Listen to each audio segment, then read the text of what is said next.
Cet homme tout juste sorti de prison a ciblé une jeune fille. La fille a remarqué qu'elle était suivie. Elle a accéléré le pas immédiatement. Mais il est resté juste derrière elle. Elle a couru dans une réunion de quartier pour retrouver ses amis. Elle pensait être en sécurité dans la foule.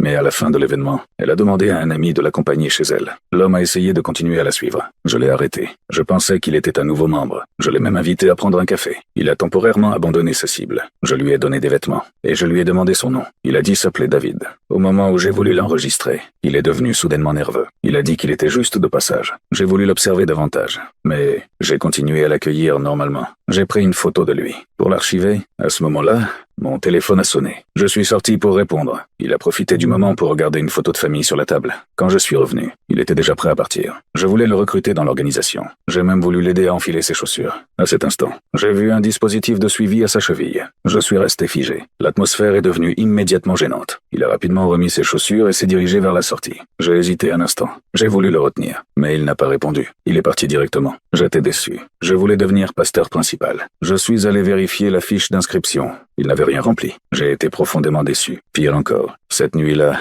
ma femme m'a appelé. Elle m'a dit que notre fils avait disparu. L'enseignant a dit qu'un homme l'avait emmené. Elle était convaincue qu'il avait été kidnappé. J'ai paniqué. À ce moment-là, le plafond a commencé à fuir. Des gouttes sont tombées sur sa photo. Et l'image est devenue étrange. Je l'ai pris comme un signe. La photo de famille sur la table avait aussi été déplacée. Je suis devenu encore plus inquiet. J'ai cherché des informations sur lui en ligne. Puis j'ai imprimé les documents. Et je suis parti. Je me suis rendu près de son domicile. Au moment où j'allais sortir de la voiture, je l'ai vu sortir d'une ruelle. J'ai pensé que mon fils était déjà en danger. J'ai appelé la police en panique. Mais j'étais tellement stressé que je n'arrivais pas à parler clairement. Je parlais de plus en plus vite. Et il m'a entendu.